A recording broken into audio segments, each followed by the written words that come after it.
En dag stod Edvard ude i togremisen, hvor han boede sammen med de andre lokomotiver.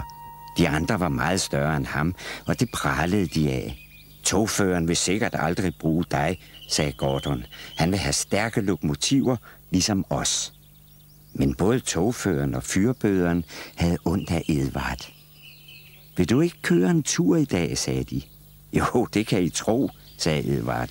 Så fyrede de op i kedlen, så der kom en masse damp, og Edvard tøffede derudad. De andre lokomotiver blev sure, fordi de skulle blive hjemme.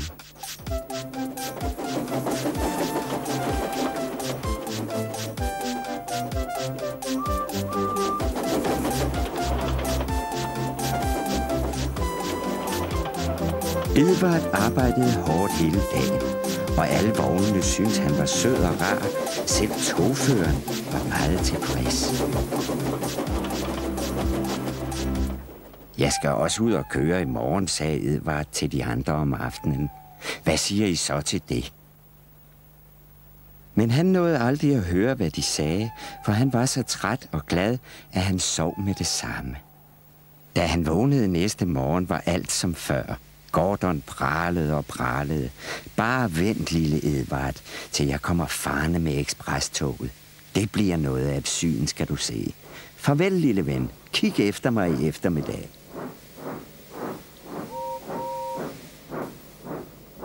Edvard rullede ud for at skubbe godsvogne. Edvard kunne godt lide at skubbe. Det var nemlig ret sjovt. Han sneg sig ind på vognene og gav dem et puff. Og så stod han og så på, hvordan de bumpede ind i hinanden. Hjælp, råbte de. Hvad er det, der sker?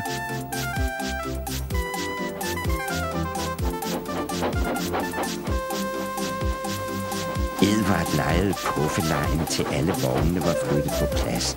Så hvilede han sig. Så hørte han en fløjte. Gordon var temmelig sur. I stedet for nydelige skinnende passagervogne trak han en hel række af beskidte godsvogne. Et godstog, et godstog, et godstog, fnyste han. Synd og skam, synd og skam. Det er synd og skam. Edvard grinede og fandt nogle flere vogne. Så skete der noget. Gordon kan ikke komme op ad bakken, råbte de fra perronen. Sig til Edvard, at han skal skubbe ham. Gordon stod halvvejs op på bakken og var rasende. Togføreren og fyrbøderen skældte ham huden fuld. Du prøver ikke. Jeg prøver alt, hvad jeg kan, svarede Gordon. De dumme vogne er alt for tunge. Edvards togfører kom til. Så må vi hjælpe dig. Det nytter altså ikke, sagde Gordon. Bare vent og se, sagde Edvards togfører. Så kørte de hele toget ned for enden af bakken. Jeg er klar, sagde Edvard. Det går ikke, rynkede Gordon igen.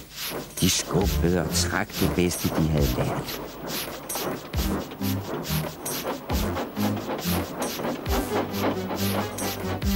Jeg orker ikke, rynkede Gordon.